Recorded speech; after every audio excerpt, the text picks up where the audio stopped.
Willkommen in der Bäckerei mit Herz.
So, dann können wir starten. Ja, ich würde mich jetzt erstmal umziehen und dann geht's weiter.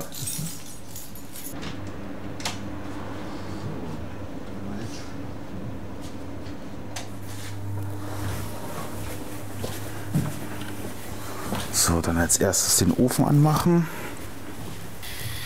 Das ist ein Gasofen von 1970. Tut aber noch einwandfrei seine Arbeit.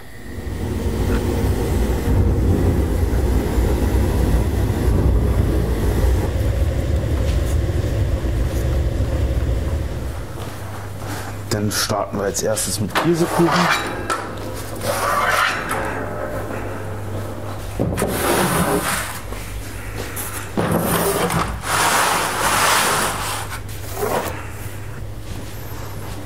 Dafür haben wir schon ein paar Mürbteigböden vorbereitet. Er wird nun geteilt.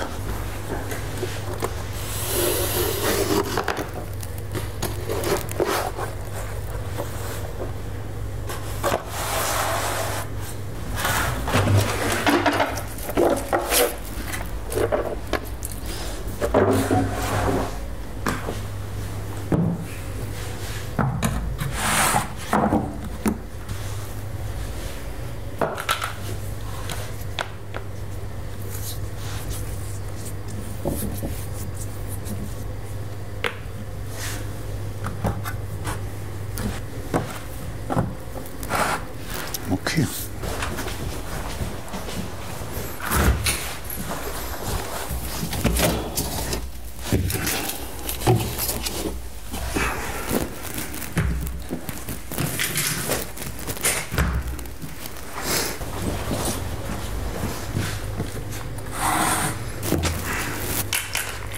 So.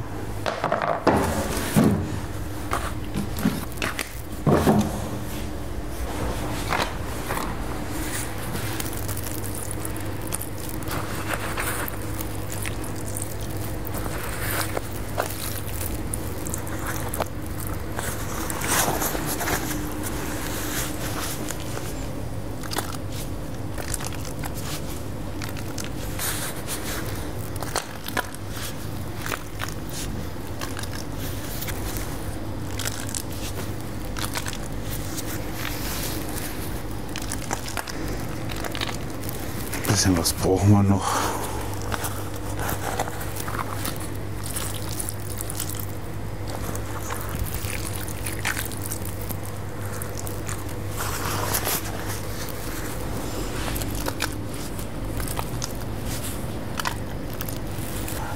Macht ihr das eigentlich alles selber? Wir machen alles selber, ja.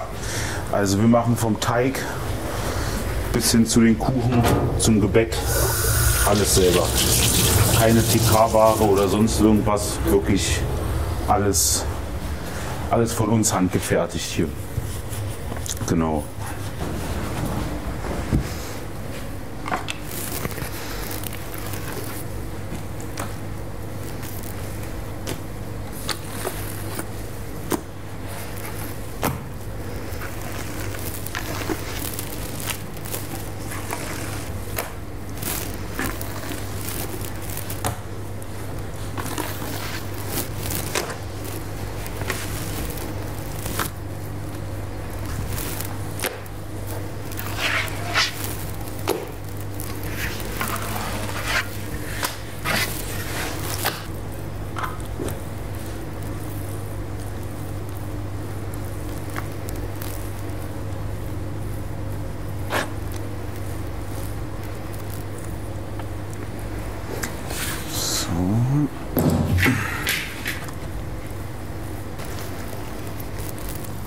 Die Rezepte sind doch alle noch von meinem Großvater. Also ich mache das jetzt in 3. Generation hier. Und ja, mein Opa hatte die alle damals in Wismar gelernt. Der kommt ursprünglich aus Wismar und hat die dort in der Bäckerei dann sozusagen gelernt und hat die dann halt mit nach Berlin gebracht. Genau.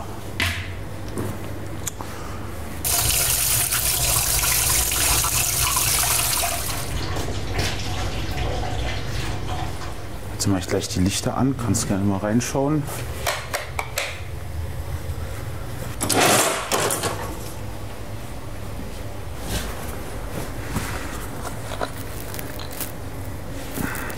So.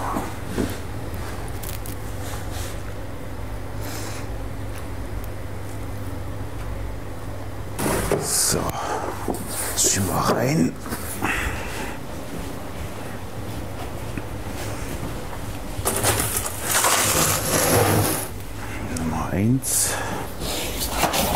Und jetzt gibt es noch ein paar Streusel für den Käse Kirsch. Streusel machen wir auch alles selber. Schöner Butterstreusel.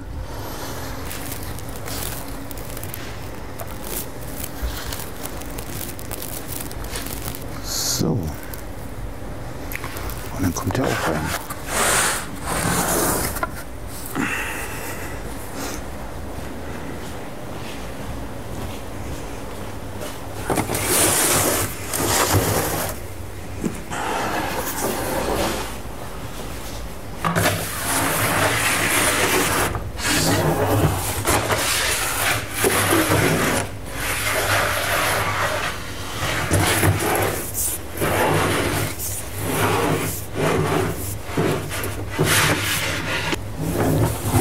Gut.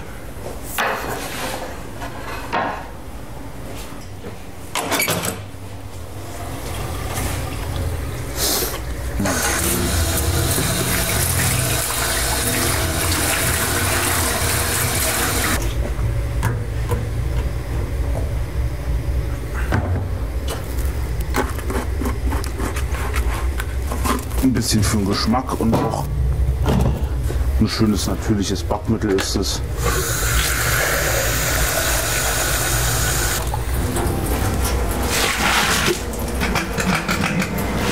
Und das ist Roggenschrot da drin.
So, das ist hier wie gesagt ein 3-Stufen-Sauerteig. Den füllen wir jeden Tag weiter. Und ja, hat halt ein schönes Aroma schon entwickelt jetzt über die Zeit. Der ist schon länger hier als mein Vater und ja, wird über Generationen halt geführt. Und damit machen wir im Grunde genommen alle unsere Brote. Außer die Weißbrote. Ist länger schon da als dein Vater? Ja.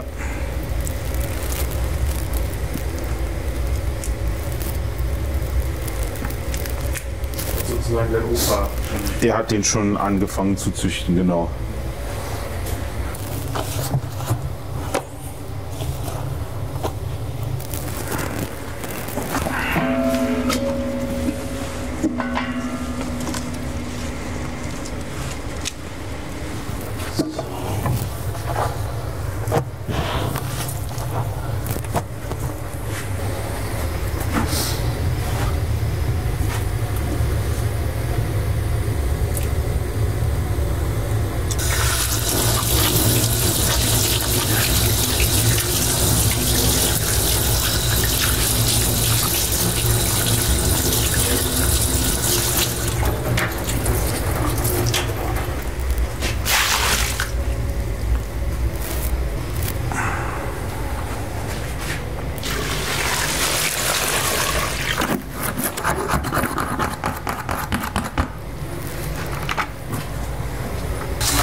Können wir den schon anstellen hier? Und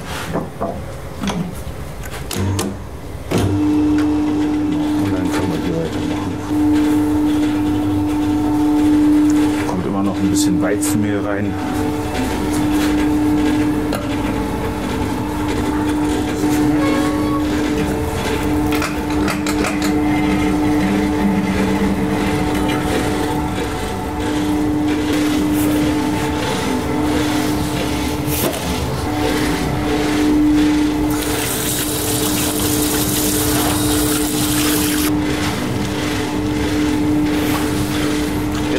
Sauerteig anfrischen.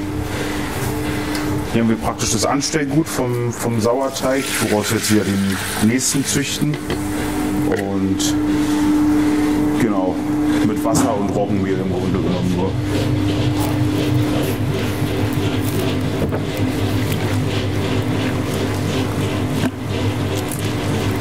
Die erste Stufe von einem 3-Stufen-Sauerteig wird immer sehr weich gehalten, dass sich die Hefe viel vermehren kann, dass man Milchsäurebakterien, dass die sich entwickeln.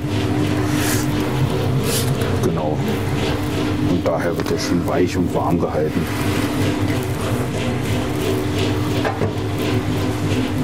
Ein bisschen abgedeckt noch.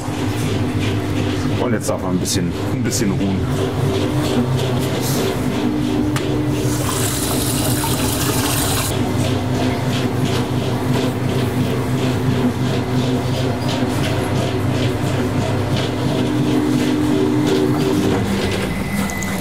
Der ist zu fest.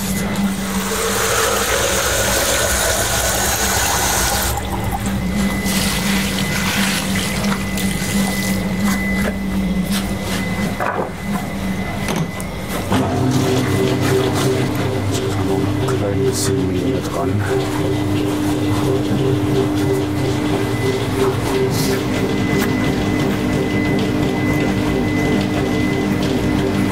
So.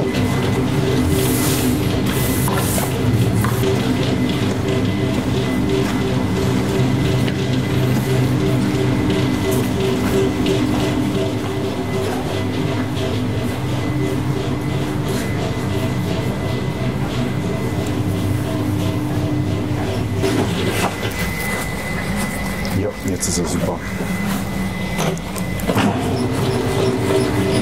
Und der genauso.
Oh.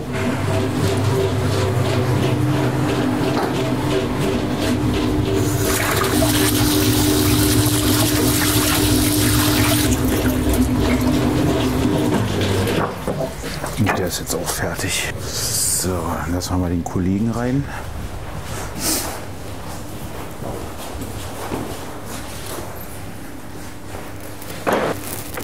Einen schönen guten Morgen. Moin. Kommen Sie rein. Ja, ich guck mal raus. Okay. Wie kommt bei dem Teig, wenn du den testest? Bei dem Teig kommt es immer darauf an, auf die Festigkeit und die Temperatur. Den hier habe ich jetzt auch relativ kalt gegossen und der muss halt ja schon ein klein bisschen weicher sein. Der muss halt so leicht nachgeben, dass wir den nachher schon ausrollen können, dass wir daraus dann Splitterbrötchen machen, Kuchen, genau, Mohnbrötchen. Das wird alles praktisch aus dem Teig dann hergestellt. Und bei dem Teig ist es halt, der ist immer relativ feucht und der ist halt auch sehr weich. Und daraus werden die Vollkornbrote bzw. die Vollkornbrötchen dann gemacht. Genau. Damit fangen wir jetzt dann auch an.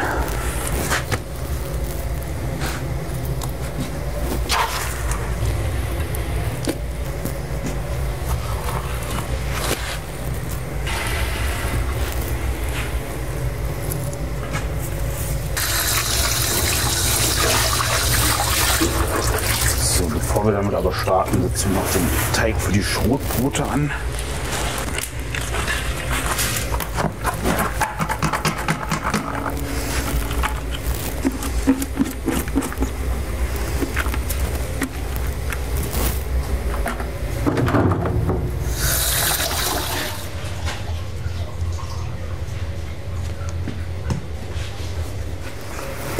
Ein bisschen Roggenmehl zum Abbinden.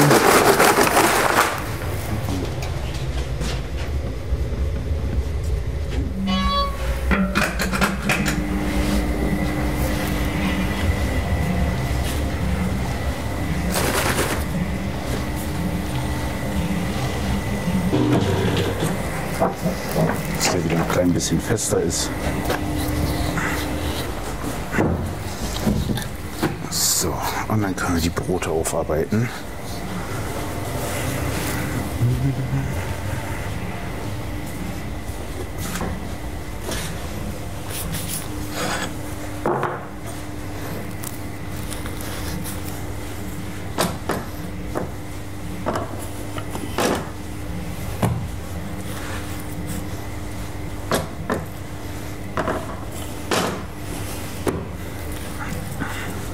Das wären jetzt erstmal die kleinen Brote, 750 Gramm.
So.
bin sofort da.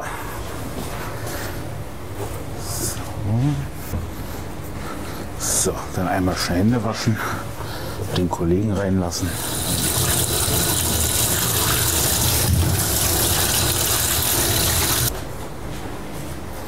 So. Einen schönen guten Morgen. Schönen guten Morgen, hallihallo.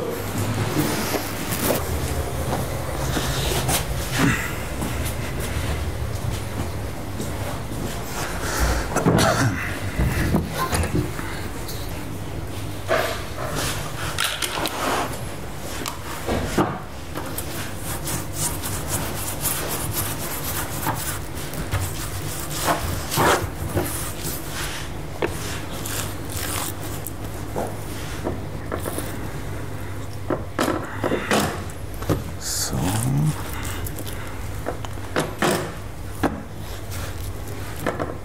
Klein ist gut.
So.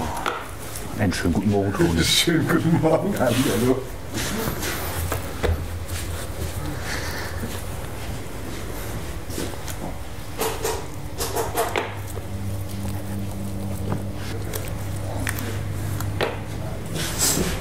So.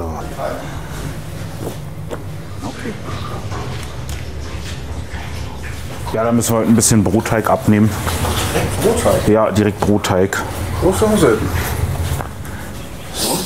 Was haben wir heute Donnerstag? Ja. Genau. Haben wir nicht selten. Ich weiß nicht, ich glaube, das waren bloß die Schrippen bestellt, oder? Ja, genau. Ja. Standardbestellung. Alles klar. Ansonsten Teig ist soweit durch. Jo.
Ansonsten machen wir alles so wie immer.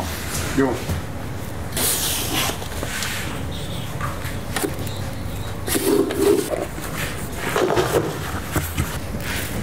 Heute früh noch eine Doku gesehen. Auf Radio Bremen TV oder sowas. Da waren sie auch in der Backstube. Ja. Da ging es um den Bremer Clan. Den Clan? Den Clan. Okay. Gehört. Nee, Das das ist aber sagt so mir eine nichts. regionale Spezialität. Stell dir vor, das ist wie unser Kranzkuchen, so länglich, Ja. aber mit Stollenteig, der mehr Früchte hat, wie so ein Früchtekuchen in länglich und ohne Glasur. Ja, Dann wird er abgekühlt und Gegessen. ja, eingepackt. Ja. Den kaufen die dann in Bremen wie verrückt. Ja, ist einfach, glaube ich, dieser englische Früchtekuchen. Waren Sie sogar in der Berufsschule? Noch eine Bäckereiberufsschule dort? Ja. Das ist ja Wahnsinn. Hier muss noch eine sein.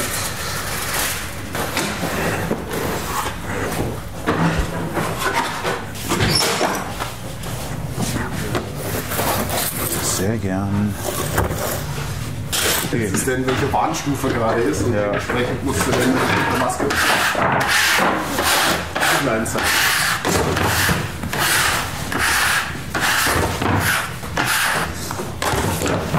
Warnstufen.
Waren Sie noch in Bremen bei einem richtigen Bäcker gewesen oder Ja, nur in der ja. Schule denn? Das ist ein Konditor gewesen, der dann auch noch Bäcker gemacht hat. Ach so, ja. Die haben dann Stolle produziert. Der Bremer Christstuhl.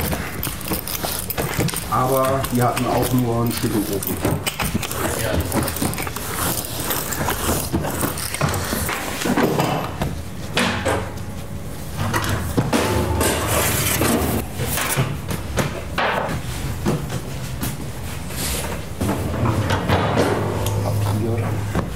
Schon wieder.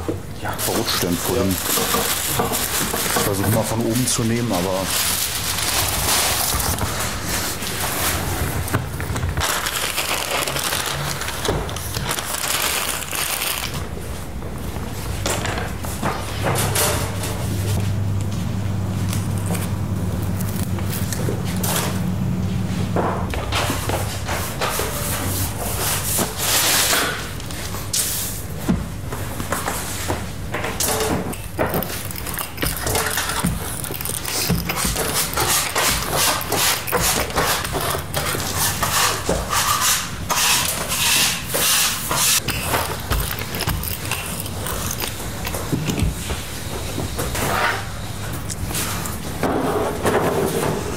ich bereite jetzt hier die Blechkuchen vor, oder roll die aus, besser gesagt.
Das wären jetzt ein paar Pflaumenmus-Schnecken.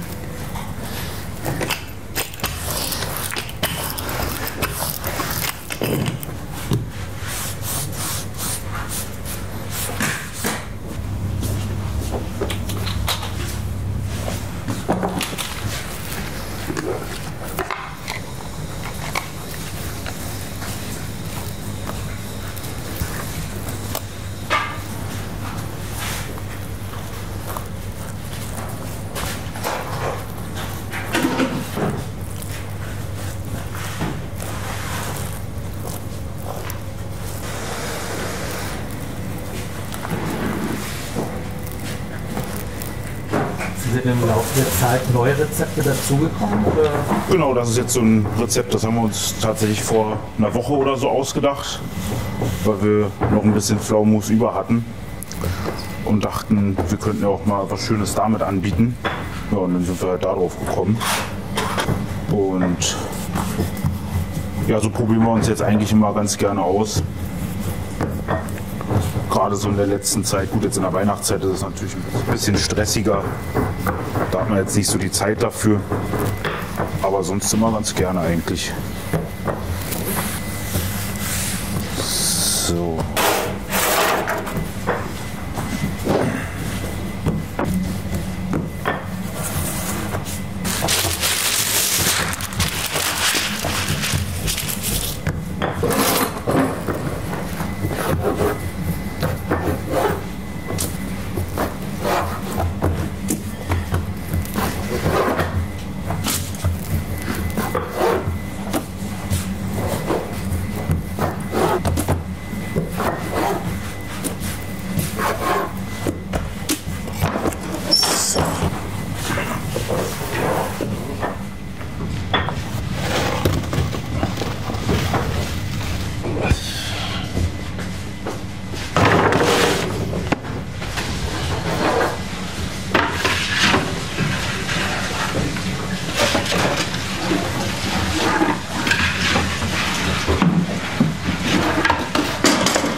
Ja, und die Bahnstrecke bauen sie jetzt einfach wieder.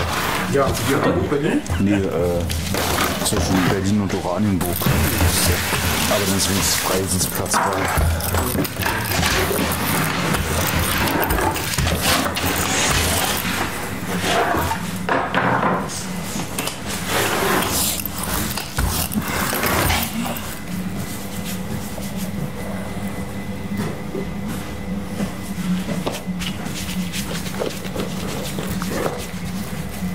Gestern war ich wieder bei Strandplatz. Oh, was gab's da Schönes? Kassler. Kassler mit Sauerkraut. Das klingt sehr, sehr lecker. Ja. Habe ich auch gemerkt, dass das so ein typisches Gericht ist, Ja, was von den Kontrasten lebt. Na, angefangen bei dieser richtig würzigen Bratensoße, die halt richtig kräftig ist. Dann hast du dieses ganz zarte Fleisch, was nicht ganz so kräftig ist wie die Soße. Und dazu dann dieses Sauerkraut, ne? Ja. Diese Säure, die fast erfrischend wirkt da drin. Schmeckt das denn genauso wie Kassler? Ähnlich, aber es ist deswegen ein bisschen fettiger, weil ja im Prinzip der Zwischenfett immer so dick noch da ist. Aber es ist nicht lecker. Also hat er auf jeden Fall einen ganz anderen Geschmack. Weil das war der typische Kassler-Geschmack und der Fertigkraut. Ja, aber die Lüfte ist noch ein bisschen anders. Ah, okay. Vielleicht nicht. Und die kannst du auch so einfach abknüpfen. Ja. Ja, hat ja auch direkt im Ofen drin. Ja.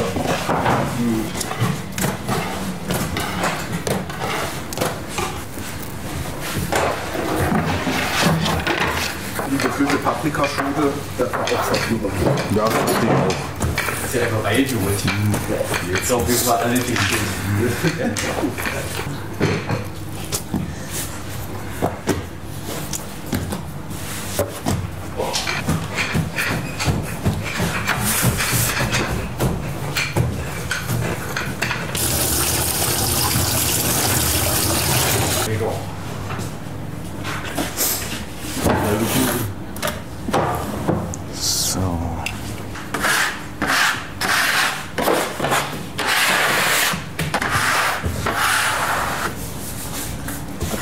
Also ich habe jetzt nichts anderes gehört, sagen wir es mal so.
Ja, hier ein bisschen Arbeit, ja.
Das wird unsere Kranzstange hier.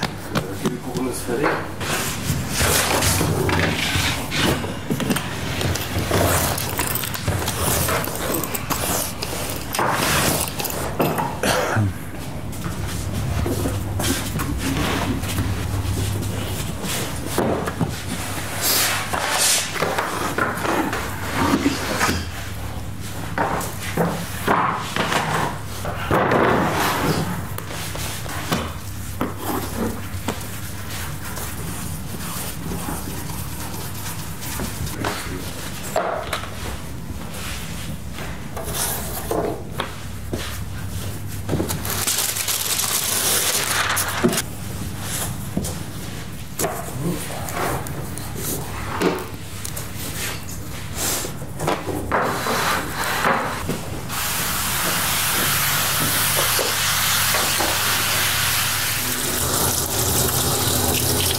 dass dann sobald ein Windzug kommt, ist sie gleich wieder offen.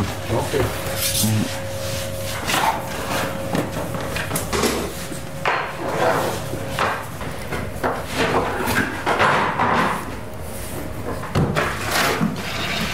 Das ist jetzt die Fortsetzung. Genau, das ist jetzt praktisch die zweite Stufe, die zweite Anfrischstufe, die wir jetzt hier machen. Da wird jetzt auch nochmal ähnlich gehalten, auch nochmal sehr, sehr warm und sehr weich.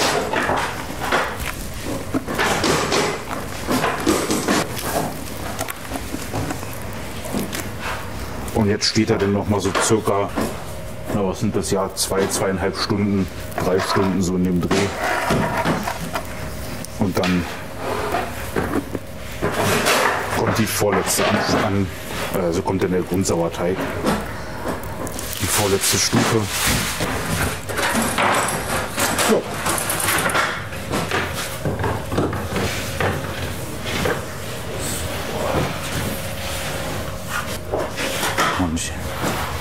Warum kommt da eigentlich mal Mehl am Schluss oben drüber?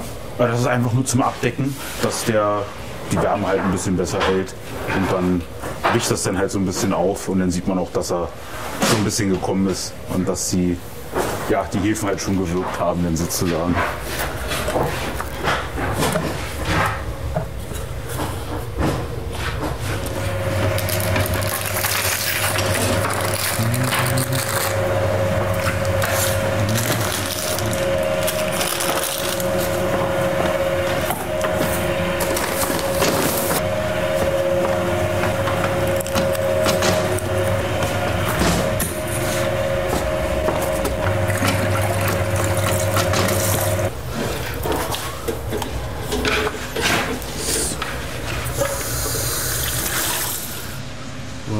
Der Test testet man im Prinzip, wie weit der Teig ist. Ja. Und da gibt es halt einen Indikator, wenn er hier noch unten bleibt. Wenn der Teig hier unten bleibt, ist er noch nicht fertig, ist er noch nicht durch. Ja. Und wenn er halt so extrem klebrig ist. Aber wenn er halt stabil ist wie hier, so stabil wie hier zum Beispiel, dann ist er durch. Aber das ist halt noch nicht überall. Also muss man noch.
Große Käsebrötchen.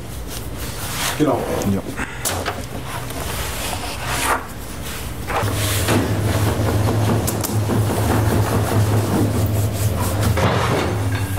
Hast du schon mal was von dem mittelalterlichen Weihnachtsmarkt beim RB-Gelände gehört? Nee. Habe ich noch nicht. Jetzt machen wir gerade Schrippen auf. Ach so, jetzt kommen wir gerade die Splitter. Gut.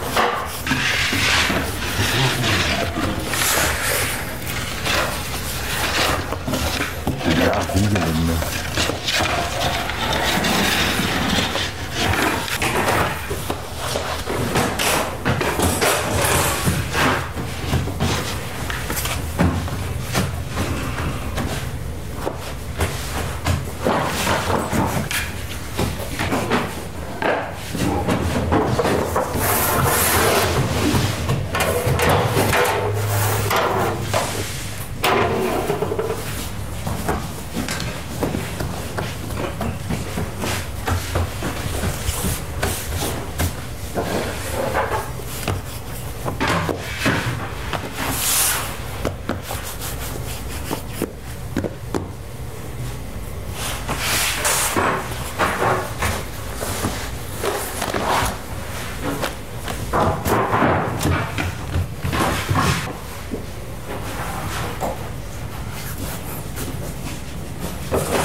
Bisschen mit Wasser eingestrichen.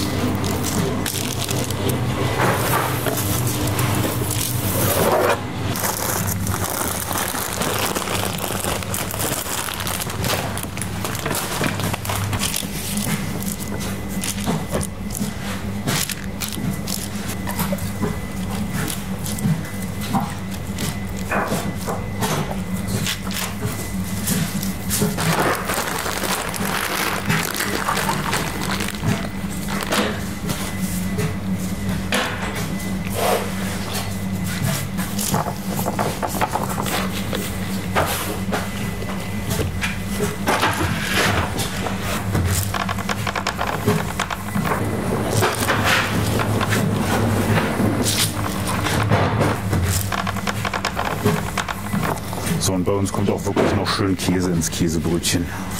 So wie sie es gehört.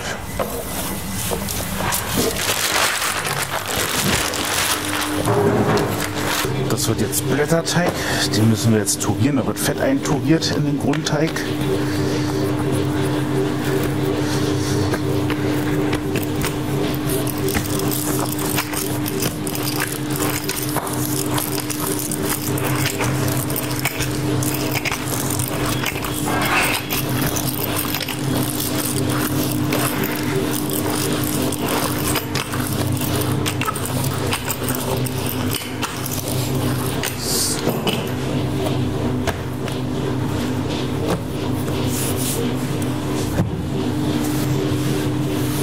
So, und das wird viermal wiederholt.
Wir haben auch eine schöne Blätterung.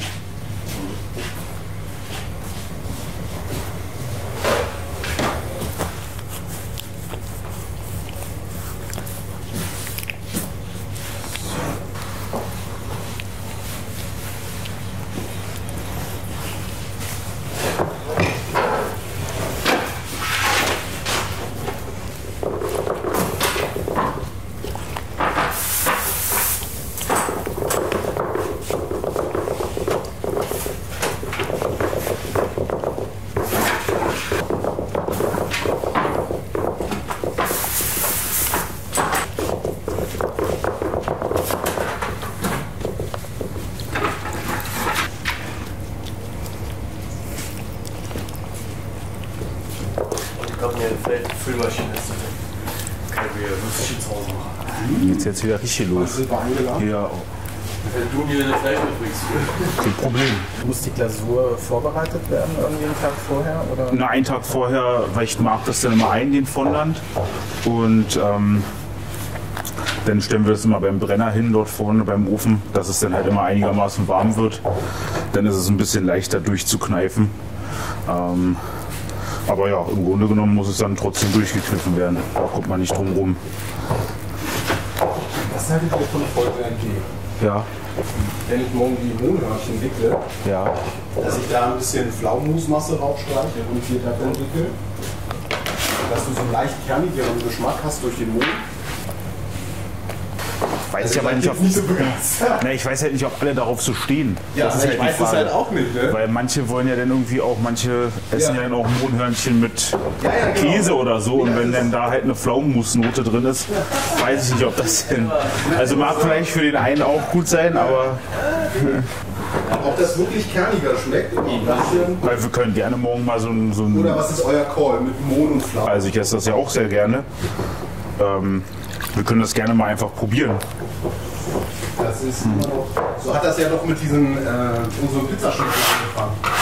Die allererste Idee war ja dann von mir auch so ein Pizza-Hörnchen zu machen. Pflaumenmusschnecke nicht mit Mohn machen. Dann, okay. Das wäre jetzt halt dann Ja. eher so eine Überlegung, aber Weißt du noch mal, die erste Pizza-Hörnchen? Das habe ich doch so vollgeknallt mit allen Sachen. Und da hatten wir Das war auch mal so eine nach Kalzone. Rückwärts. War aber richtig satt da. Das war eine Kalzone. das war Das war lecker. Einfach, oh, weil ich konnte innovativ, oh nö. Ich hab Hunger.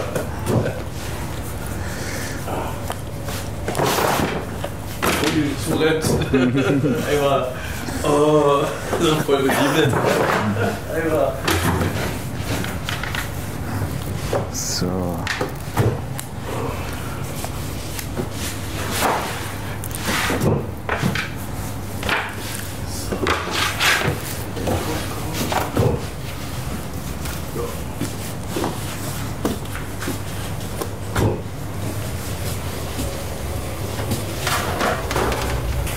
Da wäre ich, glaube ich, eher für Für den Kuchenteig. Für den Kuchenteig, ja.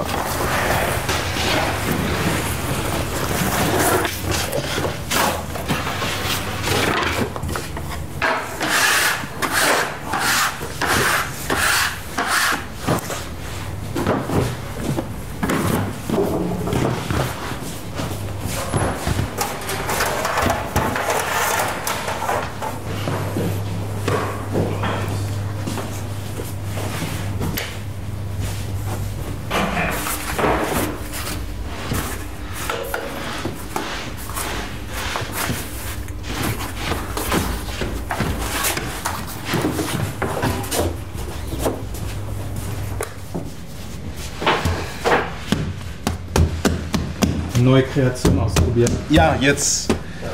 Es ist, wenn ich einmal so eine Idee habe, dann muss ich die gleich umsetzen, sonst nagt das einfach an mir. Es sind schon genug Ideen daneben gegangen, aber so am Ende hat alles mit einer Idee hier angefangen. Daher immer weiter ausprobieren. Vielleicht ist Mohn-Pflaumenmus das nächste Ding, vielleicht wird es aber auch furchtbar. Ja. Wir werden es heute herausfinden. Ja. Und vor allen Dingen auch mit welchem Teig. Ne? Wir haben jetzt einmal Schruppenteig und einmal Kuchenteig. Mal gucken, wie es besser schmeckt. Mal gucken, ob wer auf Tour rennen muss. Nein. Aber dann würde ich den gleich schon rübernehmen. Dann ziehe ich den mich gleich ein, bevor das dann wieder zu feste wird.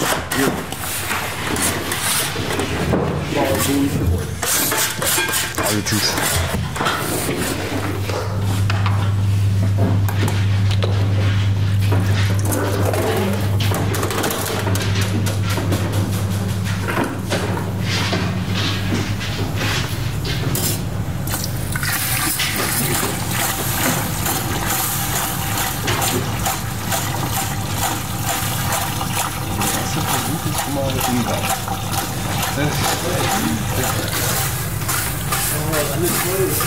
Sagen wir mal, das ist eine Schlange. Ne? So.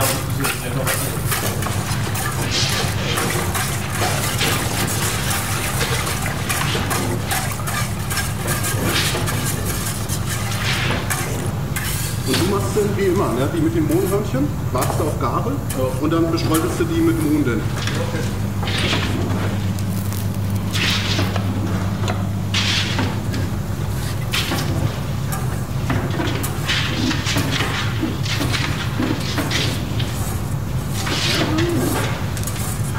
Das ist schon mal. So.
Christian, mach dir vorne noch mal kurz die Tür auf.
Kannst auch gerne hier noch mit reinschauen. Jetzt mache ich gerade den Mischbrotteig.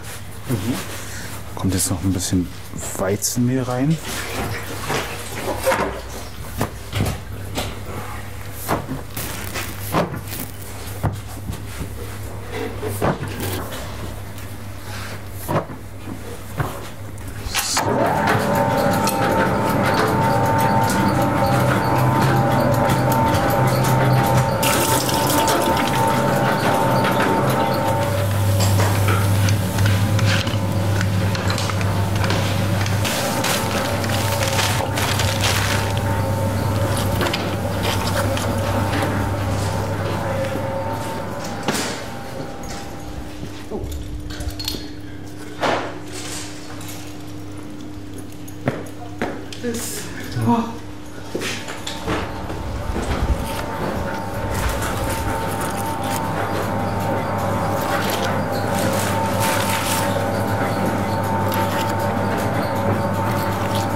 Ja, aber müssen wir eigentlich so wie letzte Woche, wenn du 3 genommen hast, dann ist es dann auch.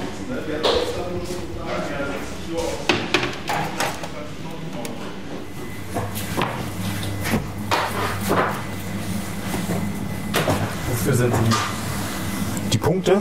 Das ist einfach nur Erinnerungshilfe, damit ich weiß, wie oft ich jetzt tugiert habe. Wenn ich jetzt weiß, bei 4 ist er jetzt voll und dann ist es einfach bloß so eine kleine Erinnerungshilfe.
Unterm Augenmehl.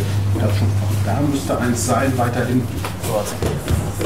Erstes Dinkel, Vollkornbrot.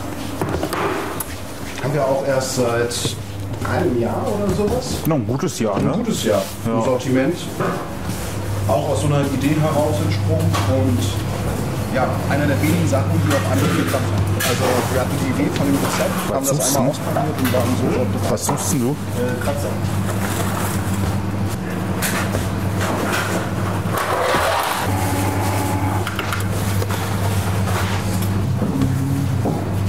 Guck mal daneben. Da gab's. Ja, genau. Ja.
Noch so eine halbe Lage oder sowas?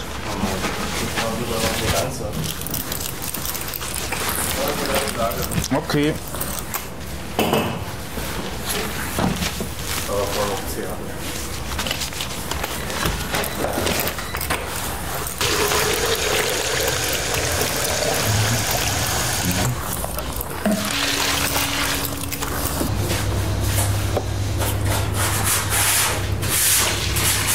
Gut, jetzt kommt der spaßige Teil.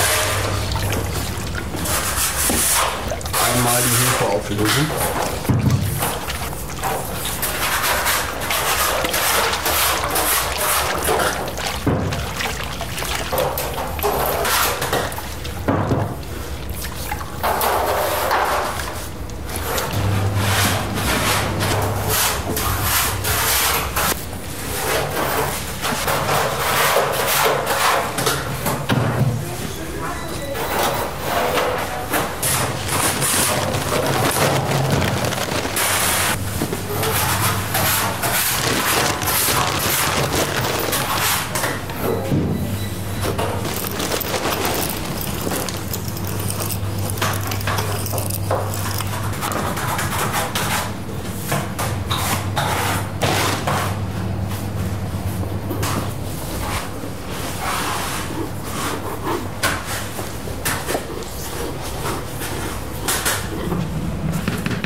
Also ich finde den zum letzte Mal sehen müssen.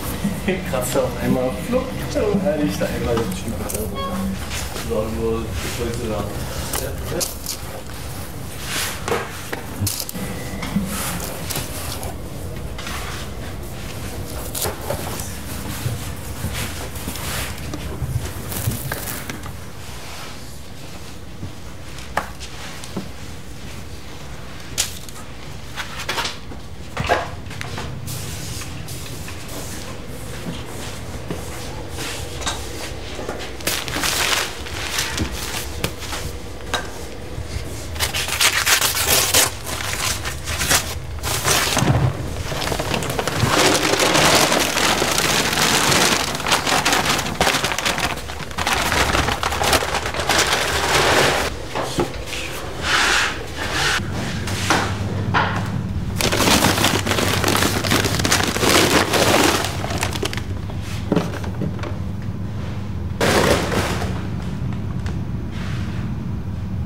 Jetzt haben wir alles für das Hefestück zusammen und jetzt kann das erstmal ruhen. Jetzt haben wir Zeit für die wichtigen Sachen. Ist halt auch wichtig, ja? Das ist halt auch wichtig. Also es geht nicht ums Aussehen, ne, sondern nur um den Geschmack. Geschmack. Passt Pflaumenmus und Mut zusammen. Sag ich ja. Kathi, willst du das erste Stück? Nein. So.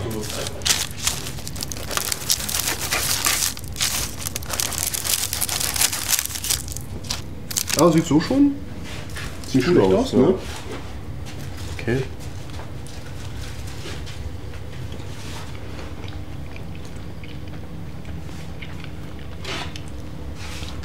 Gut, der Zimt gibt jetzt natürlich nochmal eine Note ab, ne? Aber schlecht ist es nicht, ja. Ich finde, das ist eine schöne Sache. Aber ja, überzeugt euch das?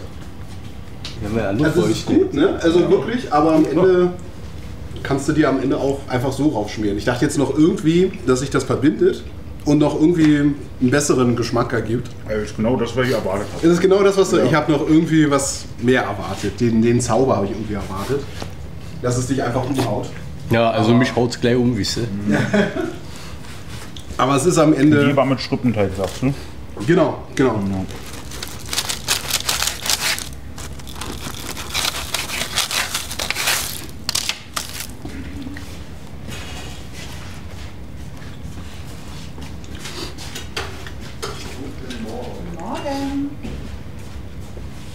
hier, wenn, dann wäre ich eher für so ein. Mhm. Ja.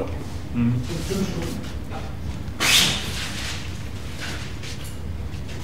Aber nichts, was jetzt einen wirklich umhaut, finde ich. Also dafür, dass es diese Mühe halt ist, dass du das halt einstreichen musst Ja. extra. Und hier Ich sagte, den hätte man es halt auch machen können mit den Schnecken. Das ist dann genau das gleiche Ja, im ne? Endeffekt, ja. Aber ich finde, der Mond gibt halt auch nicht viel her. Am Ende geht damit zu sehr unter. Also war eine nette Idee. Aber wird verboten. Ja. Circa eine Stunde wird es dauern. Ja, der braucht seine Zeit. Das haut genau hin mit den ganzen Zutaten, die ich jetzt abwiege. Mandeln, Zucchade etc. Das sind ja mal ganz große Massen jetzt. Und das dauert seine Zeit. Man sieht jetzt aber schon, wie sich das langsam anfängt zu bewegen. Das bedeutet, das Hefestück geht halt auf. Und das ist ein richtig gutes Zeichen.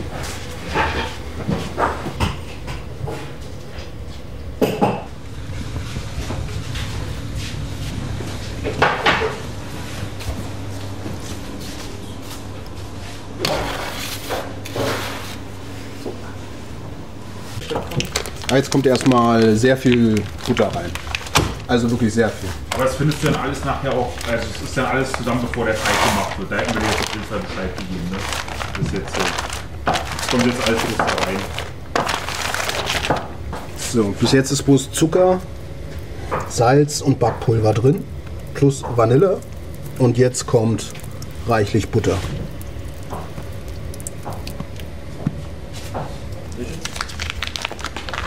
Das hier weggeschnitten wird hier. Ich muss sagen, bei den Butterpreisen finde ich das sehr passend, dass das in goldener Folie eingewickelt ist. Ja. Etwa in Gold waren wir Ja, auf jeden Fall.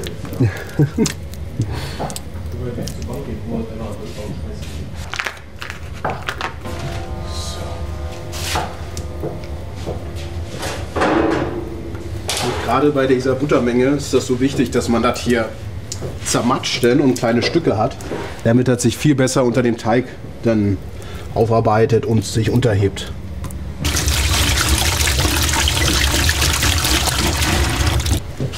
Dann haben wir das. Gut.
Wird jetzt bei uns schön kalt und festgehalten. Dadurch kriegt er noch mal ordentlich Geschmack rein. Ich brauche noch ein klein bisschen Mehl.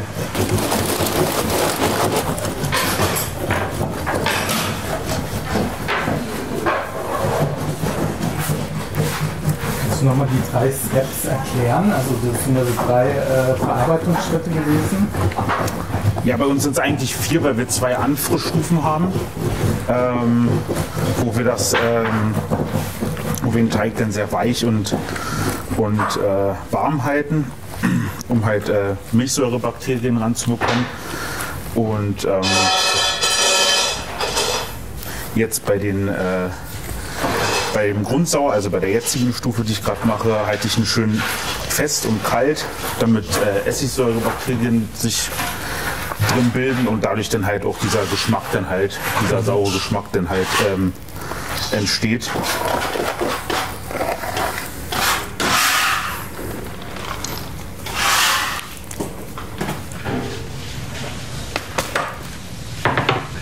Lecker, kann ich nur sagen. Zum Schlafen geht richtig gut.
Und dann müssen wir einmal richtig in die Teig rein. Wie man sieht, er nimmt nicht immer jedes bisschen Mehl auf. Und jetzt müssen wir uns mal, Achtung, die Hälfte machen.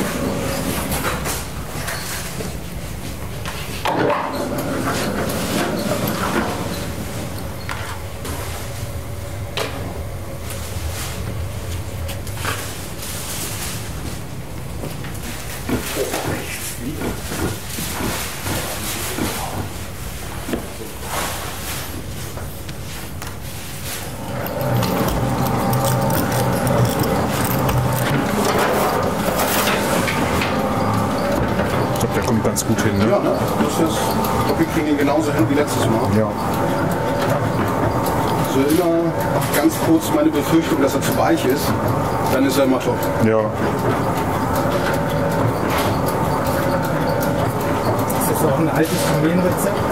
Ja, das ist. Also das hat glaube ich wirklich mein Großvater auch aus Wismar mitgebracht. Die haben damals schon so Stollen gebacken und da war auch schon der Altmeister, der keine Ahnung wie alt denn schon damals war, und also das ist wirklich noch ein ganz, ganz altes Rezept hier. Alter, irgendwie interessant, ne? Dass sie das genauso früher schon gegessen haben.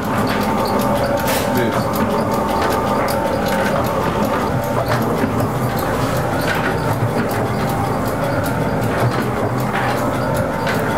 Und jetzt knetet er noch ein klein bisschen. Und dann sollte es eigentlich super hinhauen. Genau. Genau. Muss noch ein ganz klein bisschen rein. Ja. Ich glaube, das reicht schon. Ja, das reicht schon. Ja. Sehr schön. Lass das so.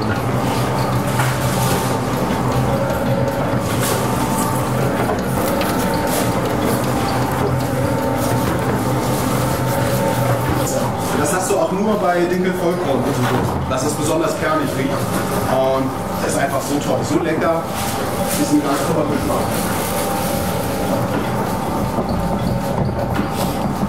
War der sehr klebrig gewesen, Ja. und das hat jetzt halt nachgelassen. Und jetzt ist er genau richtig. Ne? Jetzt ja. ist das schön. Genau.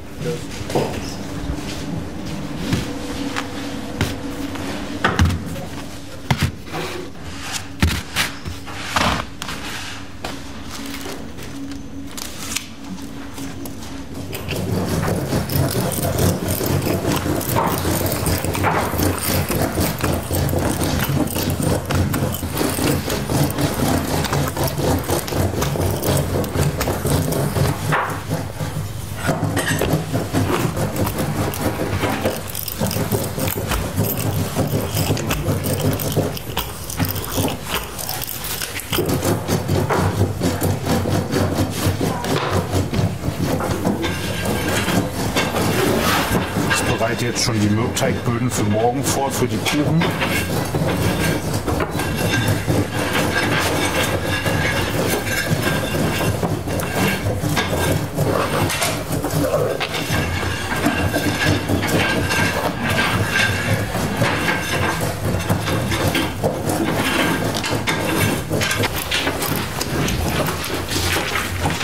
Die Idee hierhinter ist nicht, dass alle Mandeln gehackt sind oder so, sondern die Idee ist, dass du ein paar Mandeln sehr fein hast, dass sich der Mandelgeschmack verteilt gleichmäßig, du aber trotzdem ganze Mandeln hast, auf die du halt draufbeißen kannst. Und dass das dann halt immer noch dieses Knackerlebnis ist und du halt wirklich Mandeln siehst und Mandeln schmeckst.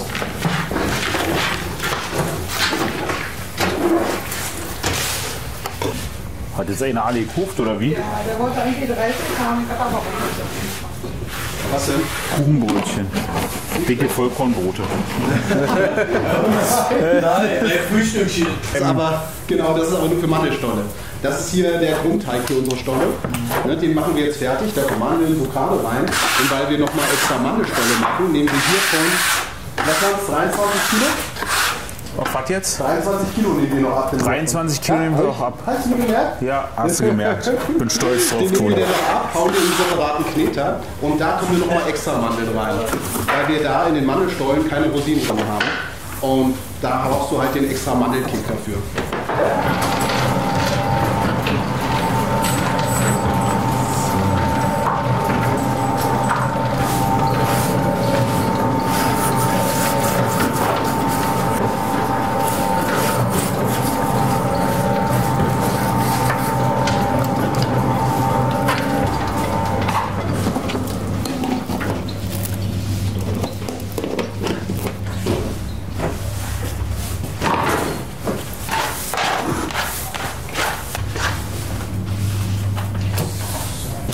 Jetzt schon die Zucchini drauf.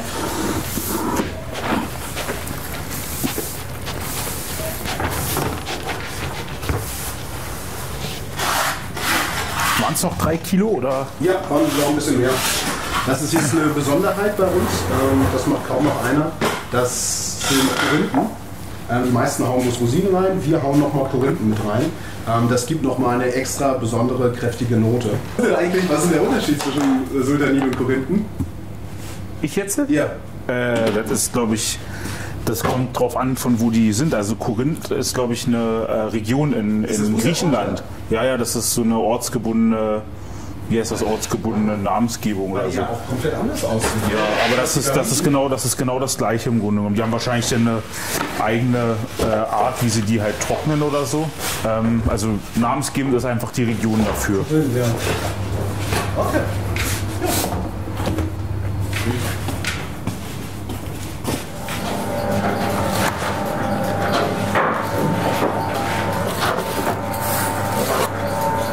Das ist jetzt der Mürbteigboden. Für den Mohn, für den Mühlenkuchen und für die Käsekuchen. Ja, sind faul backen, damit die halt nicht so aushärten, weil wenn wir die nur roh dann darauf machen, dann härten die einfach nur durch. Und dann werden die auch so quietschig und so was. Deswegen müssen wir die im Prinzip anbacken. Ja, dann wird im Prinzip Masse raufgetan und dann wird im Prinzip mal richtig durchgebacken. Und durch die Feuchtigkeit von den Kuchen werden die dann dementsprechend wieder ein bisschen weicher.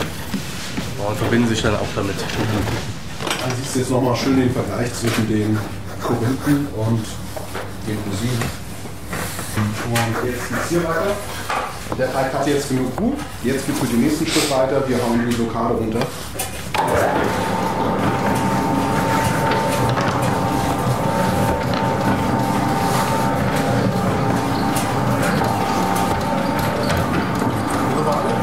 Bitte? Können wir auch machen. Der sieht herrlich aus. Ja, ne? Sagen wir haben schon.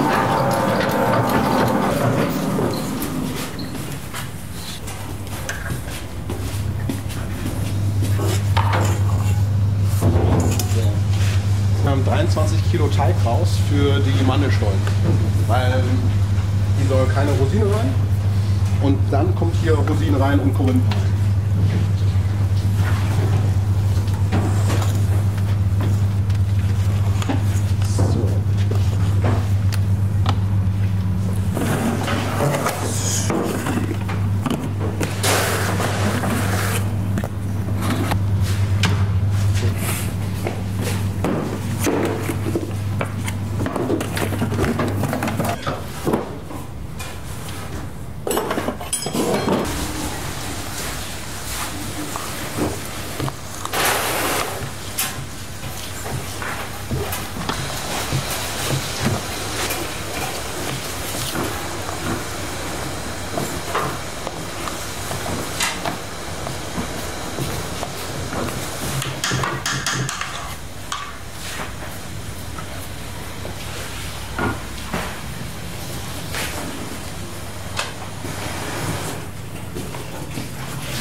Jetzt direkt für Mandelschale.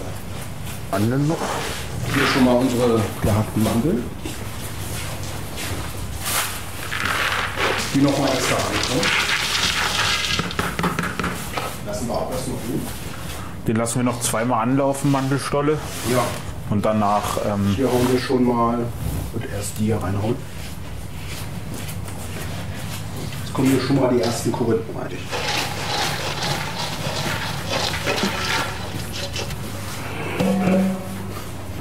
So, was sollen wir denn heute machen? Jetzt Am braucht der besten Teig wieder ankleben. Wie viele meinst du? Und derweil würde ich jetzt schon mal die Bäume hier glasieren, dass die jetzt auch eine schöne grüne Farbe bekommen. Wie es sich so gehört in so einem Tannenwald.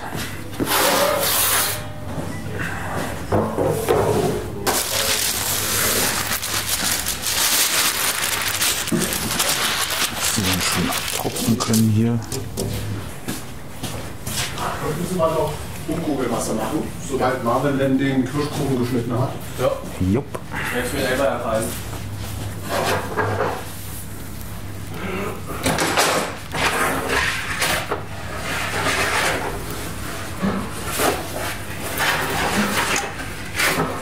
Ja.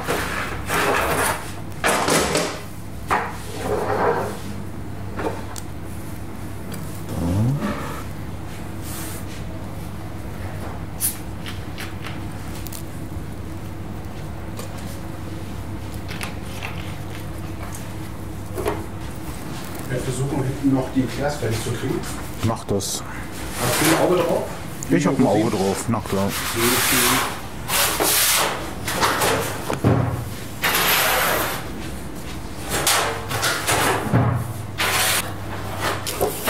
Dann erstmal ein bisschen trocknen und dann werden sie nachher noch ausgarniert.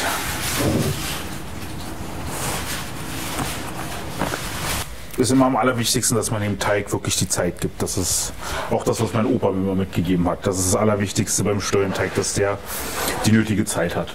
Genau.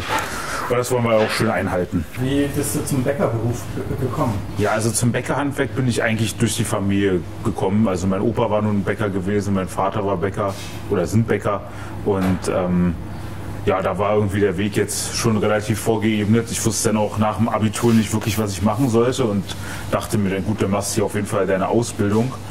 Und dann ja, bin ich halt hier hängen geblieben und es hat mir halt auch wirklich Spaß gemacht. Ja, und so ging dann eins zum anderen und jetzt ist man denn hier jetzt seit, ja, mit Unterbrechung ein bisschen so 10 Jahre mittlerweile. Das ging dann relativ schnell denn so, ja. Und so bin ich dann eigentlich dazu gekommen. Genau. Also war es schon immer, also es war noch nicht so immer der Traum, sondern du bist ja quasi so ein bisschen reingewachsen. Genau, man ist so ein bisschen reingewachsen einfach in die ganze Sache, so Traumberuf in dem Sinne, irgendwie war es halt immer so ein bisschen, man weiß nicht wirklich, was man machen will und dann hat man es aber irgendwie gefunden, also es war halt dann irgendwie, man hat sich dann super mit ja, irgendwie, also man ist super mit klargekommen, es hat super viel Spaß gemacht und dann wusste man, ich glaube, mehr Erfüllung braucht man dann halt nicht und dann war es das halt einfach so. Und so ging es dann halt, ja, ging dann halt relativ schnell, war es relativ schnell klar, dass ich halt auch bleiben will. So, genau, ja.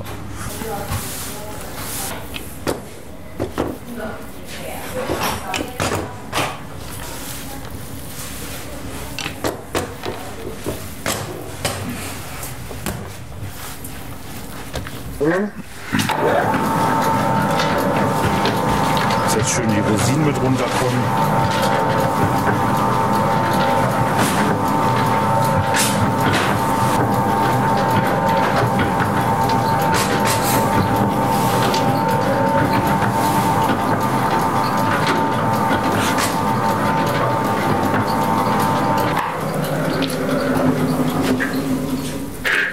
Alles klar. Die haue ich jetzt aber komplett auf.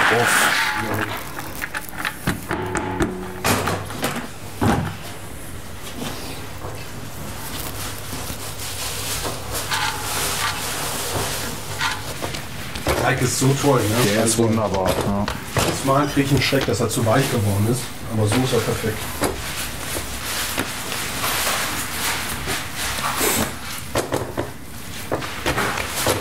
So, und das war der dann auch schon. Der Rest hier noch mit rein. Die große bestellte? Achso, ja, die ohne Zucker. Ist das eine große? Das ist eine ganz normale Mandelscholle. Das ist eine ganz normale Mandelscholle. Ja, nur ohne Zucker. Ohne Zucker. Das von dem, Also nur Butter und kein Zucker, kein Puder raus. Das kriegen wir hin. das kriegen wir hin. Ich hatte schon Angst gehabt, als er angerufen hat, dass er zu spät ist. Oh.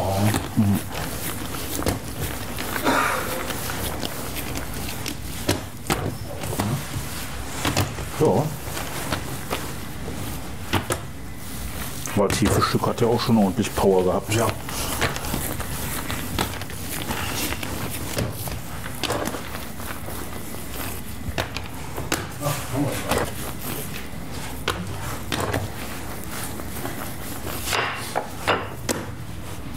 Dankeschön. Bitteschön.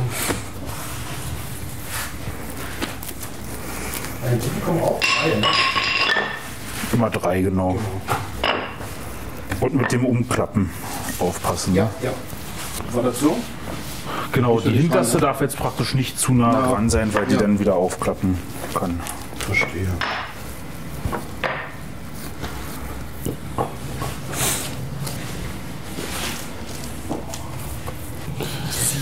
Hier. So rum ist doch richtig, Marc, ne? Wenn die so aufklappen. Ja.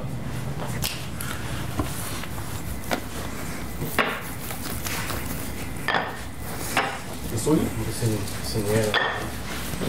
Ja, Ja, aber hier hat man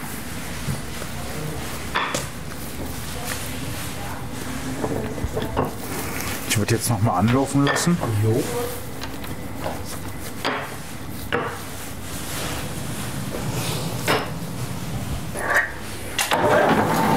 Das ist dann jetzt das letzte Mal.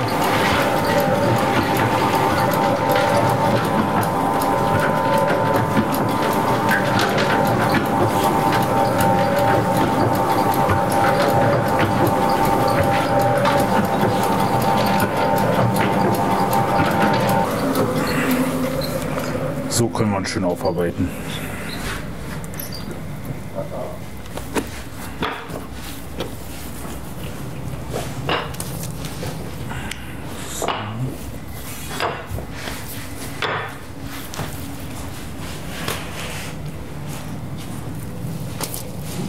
So. war jetzt noch 5. Ja.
Du sagst ja.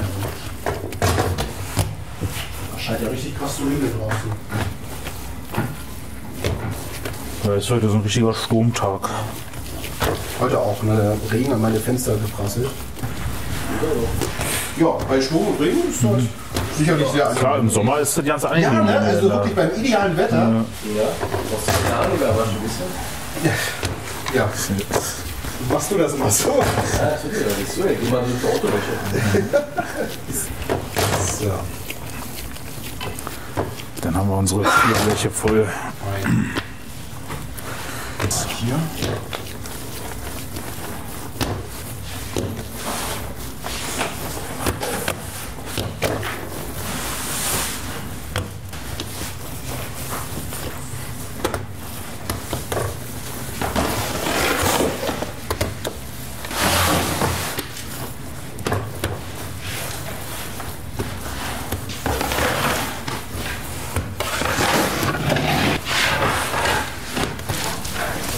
mir gestern von Diana auch anhören, weil ich war echt auf einmal komplett müde. Du hast gut, du kannst jetzt ins Bett. Ja, ne?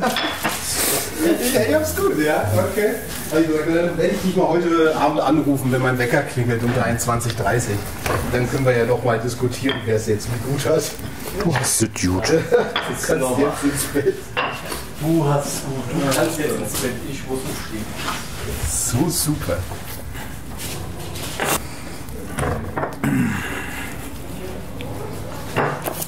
Besser als ein Bremer Clan. Doch mal das sein soll, ja.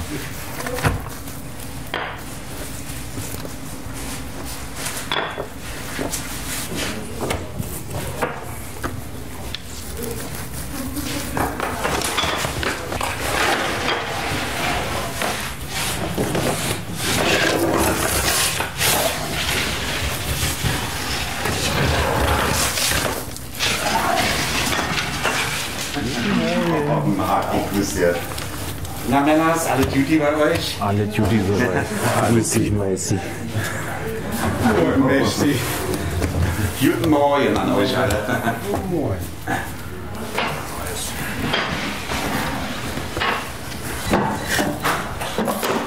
Und für wie lange reicht das ungefähr? Also Ja, wir hoffen jetzt, dass es bis nächste Woche reicht. So, nächste Woche, aber nächste Woche ist Nikolaus. Das wird bestimmt noch einen kleinen vielleicht machen. Denke ich auch. Also ich denke auch. Obwohl bei den Mandelstollen weiß ich es halt nicht. Ja, stimmt, ne? Die waren, also letzte Woche haben wir genau die gleiche Menge gemacht. Die sind jetzt so gut wie alle. Dann weiß ich kann es wirklich schwer einschätzen. Also ich schätze, das wird bis Mittwoch, Donnerstag. Und dann müssen wir halt wieder. Ja. Hoffentlich kommen wir hinterher. Ja. Jetzt seid ihr fertig. Prima. Ja. Sieht doch sehr gut aus. Schon einmal durch. Stollen ist auch. Macht doch Spaß. Das. Mal sehr aufwendig, aber macht auch Spaß, das stimmt. Und ich habe gestern auch richtig wie verkauft.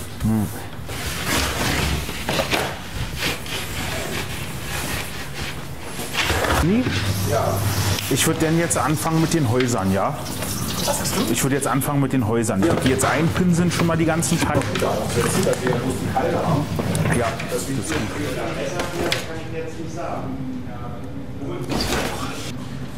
sind das so 3 Hitzestufen? Da unten ist am kältesten. Und oben ist in der Mitte ist eigentlich ähnlich wie oben. Bloß oben ist die meiste Hitze, weil sich dort oben alt staut. Manche Sachen werden ein bisschen vorgebacken und manche gehen dann direkt oben rein. Und manche Sachen müssen auch sachte abgebacken werden. Wie zum Beispiel die Dominoplatten. Die müssen sachte abgebacken werden, weil wenn du die zu fest abbackst, zu stark, dann verkohlen sie die einfach nur. Die sind da unten noch weich, aber und halt nicht durch. Und oben hast du im Prinzip fast eine Kohleschicht. Und das soll natürlich auch nicht sein. Ja. Die sollen ja essbar sein. Oh, jetzt sehen sie gut aus.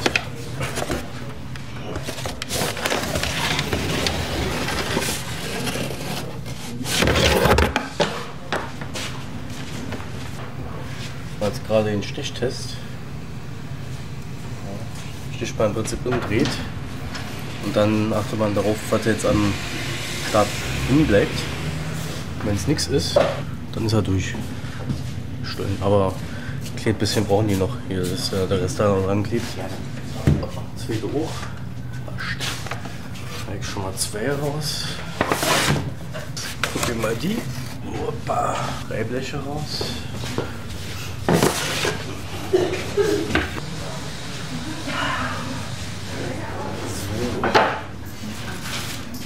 Okay, also 4 Bleche sind schon fertig von 5. Da habe ich erstmal ordentlich platziert.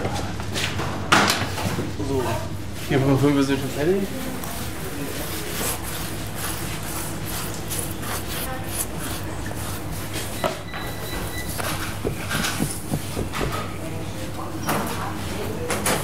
Dann sind hier oben, ja? Ja, alles klar. Dankeschön. Dass man eine schöne Schneelandschaft denn hat.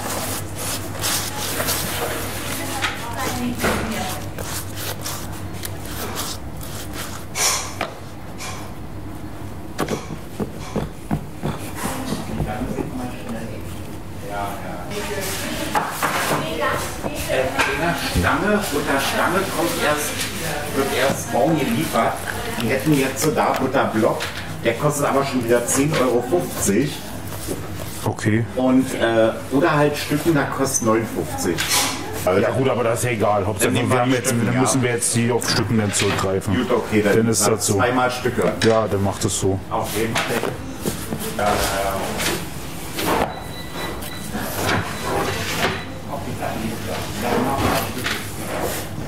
So.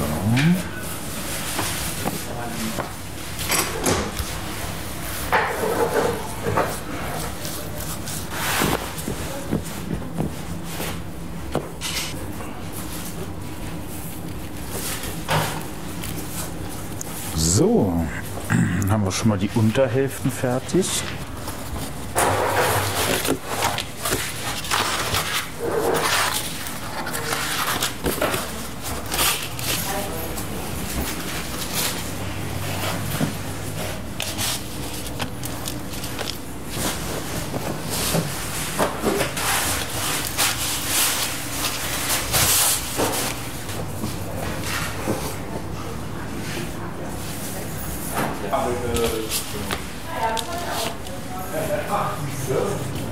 So. Dann kommen jetzt die Wände.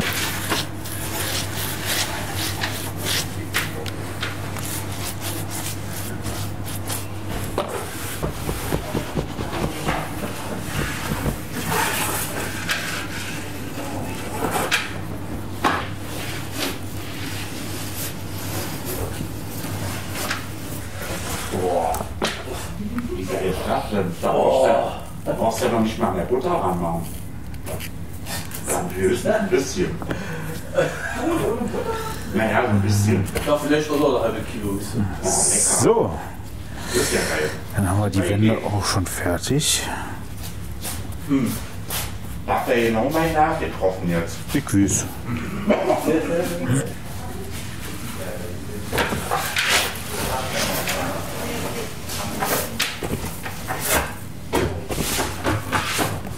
Kleinen Türen.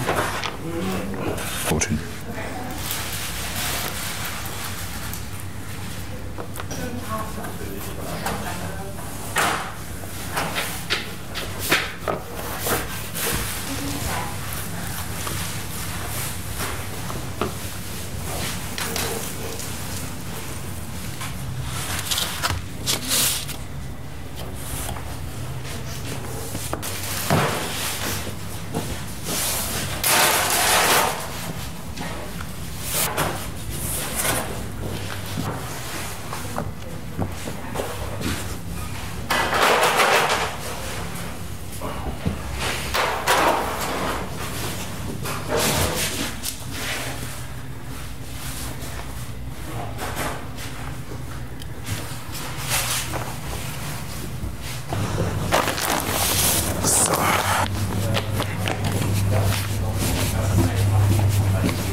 Ist immer so schön, wenn man einen neuen Sack hat und das halt. Ja, Geld nicht. Der kriegt mal Rat. Er musste dir einen neuen Sack nehmen. Ja, dann hätte er auch. Wenn er alle mal so viel hat.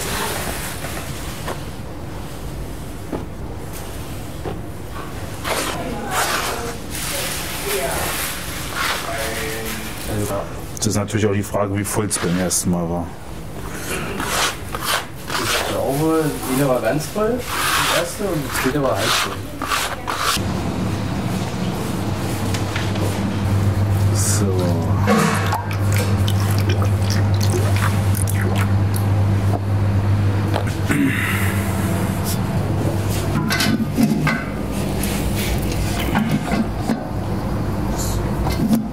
Hier haben wir jetzt 6 Kilo Butter, um dann nachher die Stollen einzubuttern.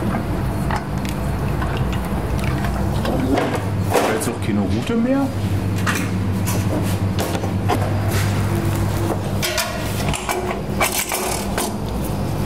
Das musst du jetzt machen.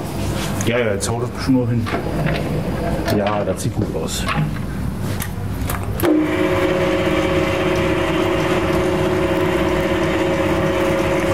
Jetzt schlagen wir erst das Eiweiß auf, um dann nachher den Puderzucker reinzumachen und dann wird das eine schön feste Masse, womit wir dann die Häuser zusammenkleben können. Aber das dauert jetzt ein klein bisschen.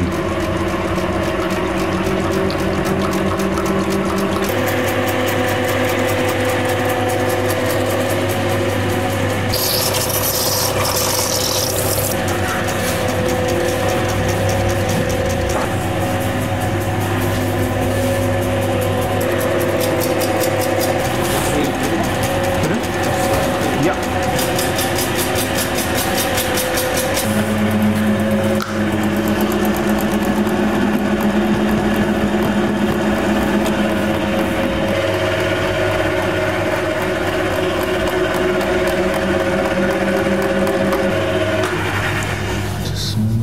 Das ist super. So.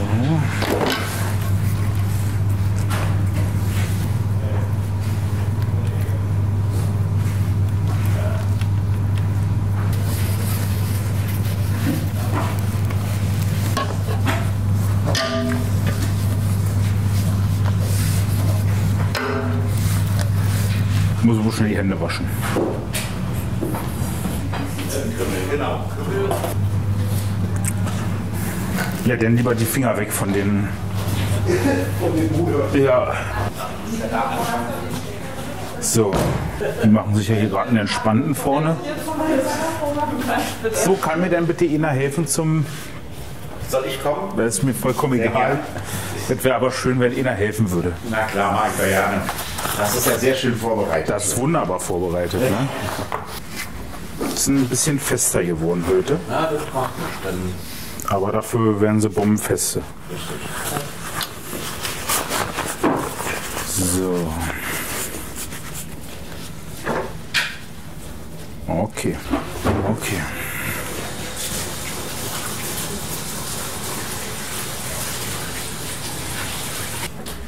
sehr schön. Jetzt. Warte, ich mach hier noch mal kurz.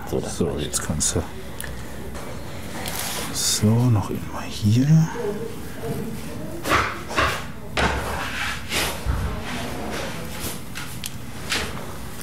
Achtung. Okay. Wunderbar. Bombe. Bumm. Sehr schön. Schlüssel mit drinne. Das heißt also, ihr könnt noch ganz entspannt nachher davon nehmen. Okay, okay. Mal.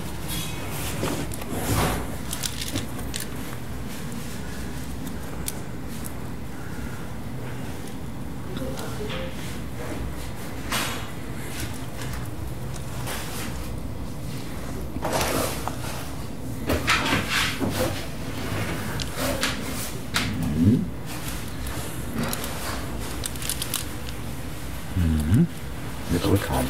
Ja.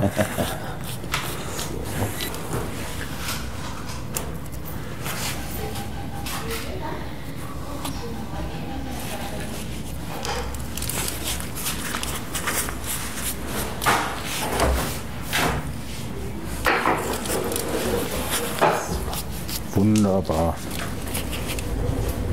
Ja, gefallen mir.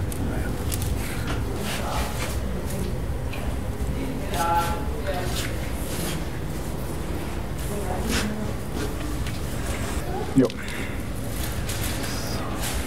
Dann steht das schon mal.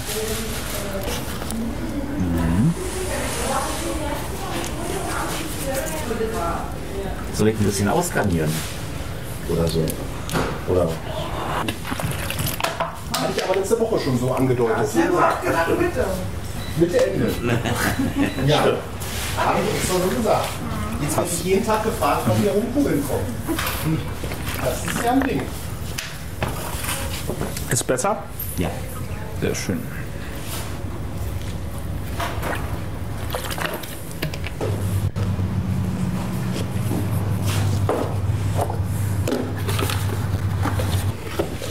Zeit. Gucken Sie dir jetzt alle zu, ja? Ja. Mhm.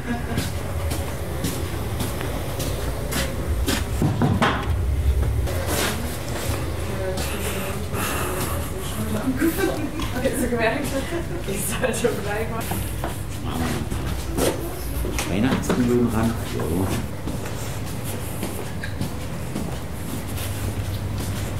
Oder Schneebälle, wie man auch sagen will.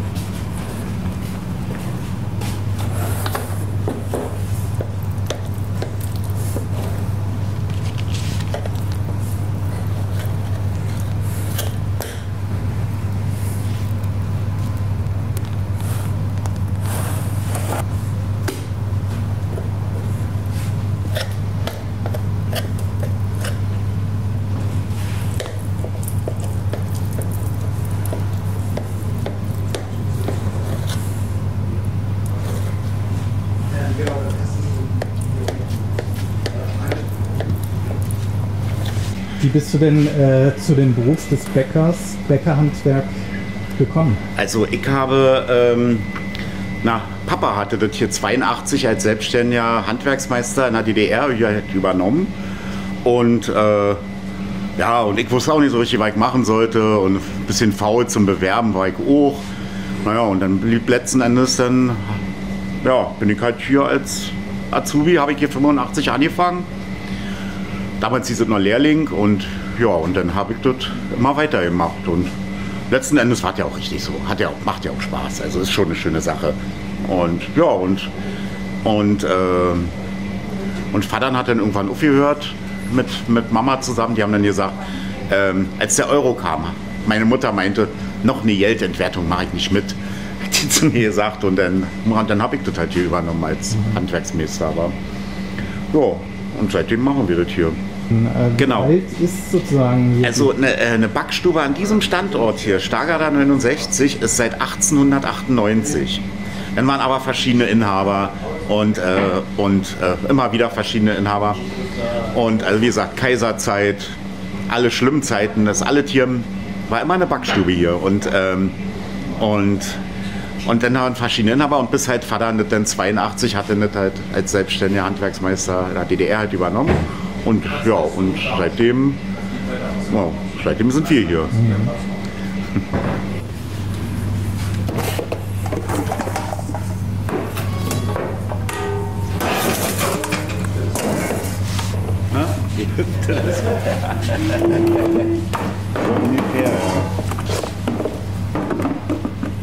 So, jetzt puder ich über.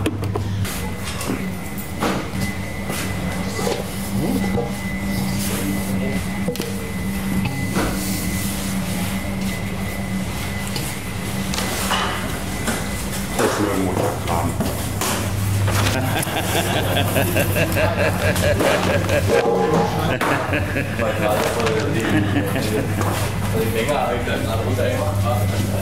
Der quietscht Funktioniert, das ist die perfekte Erfindung gewesen. Das ist komplett fertig einfach. Das Ding ja. Das ist wie ein Seil. Das ist auch fertig erfunden.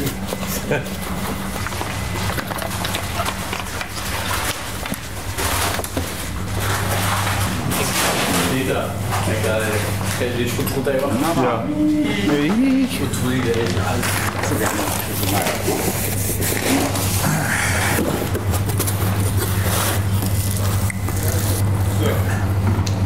Na denn?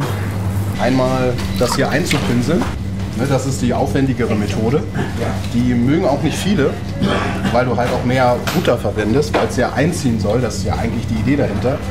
Die gängigste Methode ist tatsächlich, einen Behälter zu nehmen, wo Butter drin ist, und dann nimmst du die Stollen und tunkst die einfach bloß rein und drehst sie halt wieder zurück. Ne? So wie du was panierst zum Beispiel.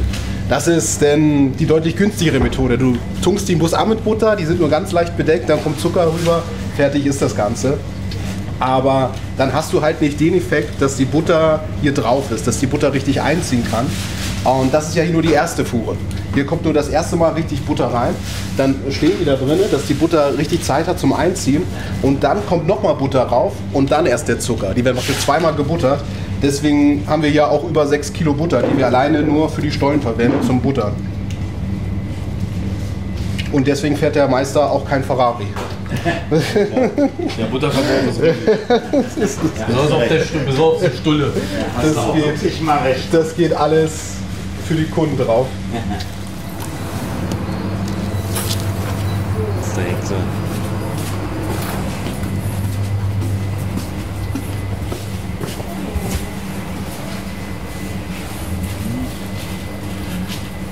Ich wollte noch gucken, ob Mutti jetzt einpackt oder nicht.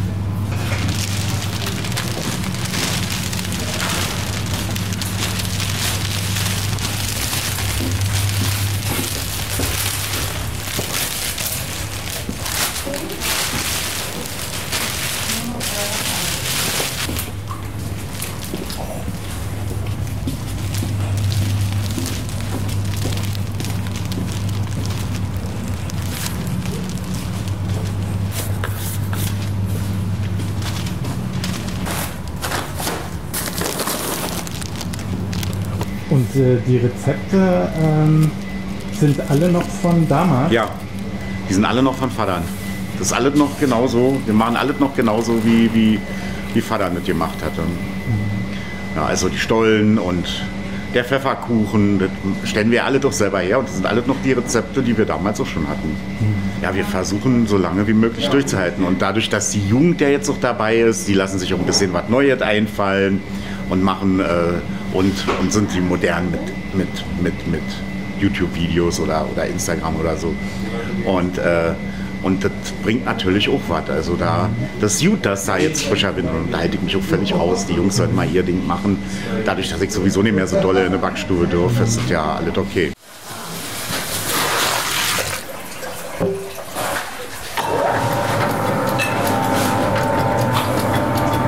Das ist jetzt denn der Vollsauerteig.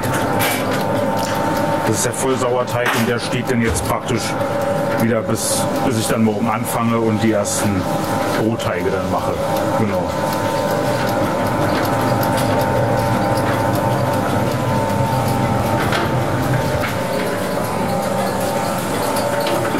Toni hat jetzt einmal durchgefettet, also durchgebuttert. Jetzt kommt die zweite Runde Butter.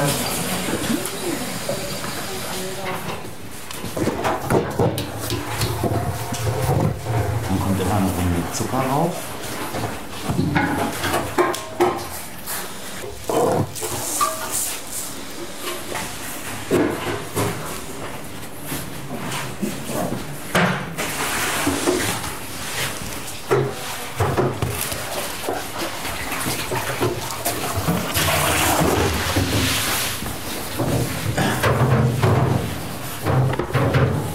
Den bestellten ohne Zucker hattest du ja schon. Ja, der ist ganz unten. Ja, habe ich schon mal. Alles klar.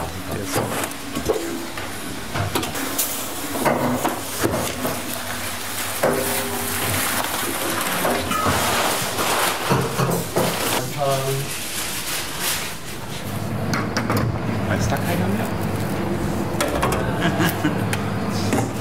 Na wartet, dann mache ich euch einen fertig und dann wickeln wir den so ein auf Pappe mit.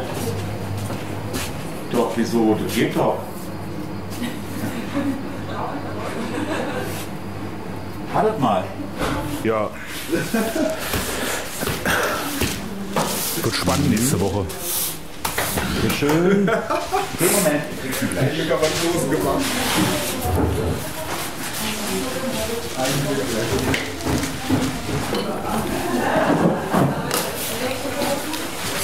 Ja, wird.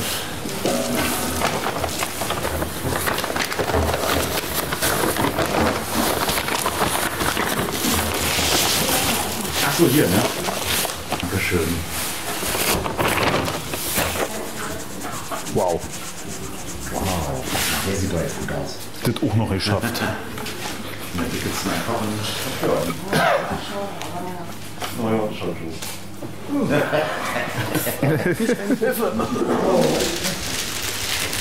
Das ist jetzt unser. Sieht man glücklich aus. So.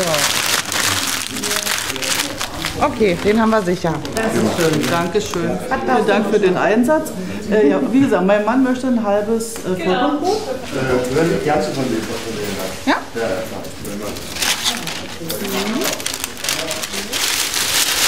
Dann nehmen wir ein Stückerbrot.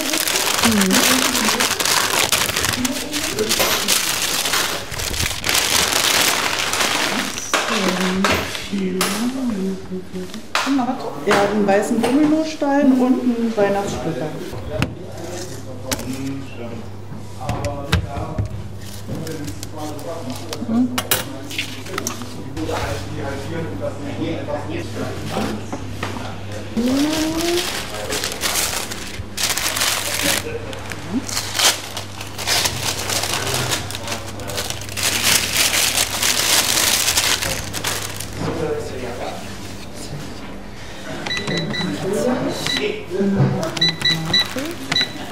$35,70 bitte. 36. Dankeschön. Marc, wunderbar abgebacken. Vielen Dank. Sieht toll aus. Ja, wirklich. Sind die denn manchmal unterschiedlich? Also jetzt vom Abbacken? Also früher hatte ich das, wenn Opa manchmal, ich glaube, der konnte denn das, wenn der Teig gemacht hat, da hast du manchmal verschieden gehabt. Da war dann plötzlich, der muss dann irgendwie mehr Zucker mal ran gemacht haben oder so. Und dann habe ich die abgebacken und denke, warum bräunen die denn mit mal so? Da hat er dann irgendwas mit einem Rezept durcheinander gebracht, der Opa da. Aber jetzt nicht mehr. Also eigentlich hast du ja immer dasselbe. Der Teig muss halt immer gleich sein und dann klappt das auch. Man muss natürlich am Ofen immer aufpassen, wa? Dass das bloß nicht zu dunkel wird. Austrocknen soll es auch nicht. Soll halt, ja, wenn du abbackst, halt hell sollen sie sein, aber austrocknen sollen sie auch nicht. Also dürfen nicht zu heiß, nicht zu kalt sein, der Ofen. Und bei unserem Ofen kannst du ja nun nicht einstellen, weiß ich nicht, 130 Grad oder 250 Grad. Geht ja nicht. Und der ist halt noch alt, du musst das halt per Hand damit regeln. Du musst das mit Liebe machen. Richtig. Mit Liebe musst du das machen. Ja, Im Prinzip du hast eine innige Beziehung mit dem Ofen. Ja, genau. Das ist wie eine Frau, musst ab und zu mal streicheln. Genau. Ja. Und dann mach doch auch das, was du willst. Und dann ist es natürlich bei sowas, musst du natürlich unheimlich konzentriert sein die ganze Zeit. Weil wenn dir so ein Blech runterfällt, dann ist es natürlich gleich ein Wert von 100 €. Ja, ungefähr, ja. Und aber wenn dir ein Brötchenblech runterfällt oder so, das ist ja dann, das geht dann halt. Ja, Wert von 100 €. Ja.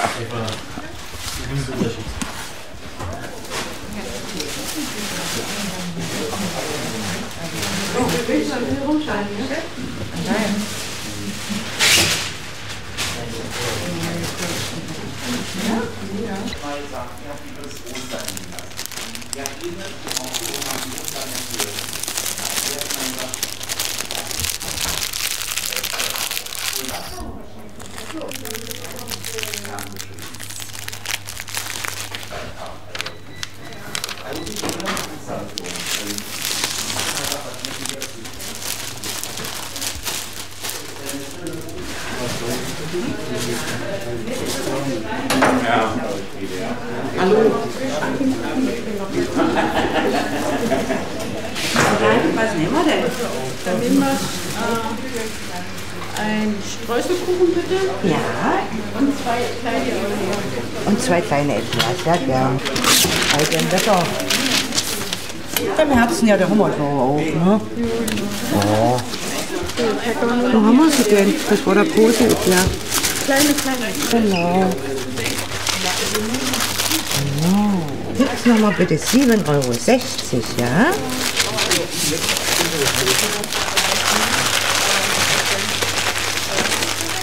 Bitte schön. Ich danke Ihnen. 11 €. Ja. Was motiviert dich, jeden Tag das zu tun? Was mich motiviert, also was ich zum Beispiel sehr, sehr mag, ist, dass hier alle Gewerke irgendwie immer zusammenkommen. Man schaut nach vorne und man hat dort irgendwie, weiß ich nicht, den Malermeister, man hat irgendwie den Tischler, die Rechtsanwälte oder weiß ich nicht, irgendwie die Müllabfuhr oder so, die alle hier einkaufen kommen. Und das finde ich halt irgendwie super, dass man so eine Art, ja, wie so eine Art Melting Pot ist, wo alles zusammenkommt, weil jeder muss am Ende zum Bäcker gehen, egal in welcher Klasse man irgendwie jetzt eingestuft ist, sage ich mal. Und man muss halt einfach herkommen, um sich halt seine Brötchen zu holen. Das finde ich halt so super. Das finde ich halt so toll hier dran. Ja, und aber macht mir auch Spaß. Also auch jetzt, wo ich mehr im Verkauf bin, finde ich ganz toll. Der Umgang mit den Leuten, das ist ganz toll, also macht mir Spaß. Bin abends völlig fertig, weil ich mit so vielen Leuten rede und hin und her laufen und alles. Aber ist gut so, macht mir riesen Spaß. Also ganz toll. Also ich finde es super, wie es jetzt gerade ist.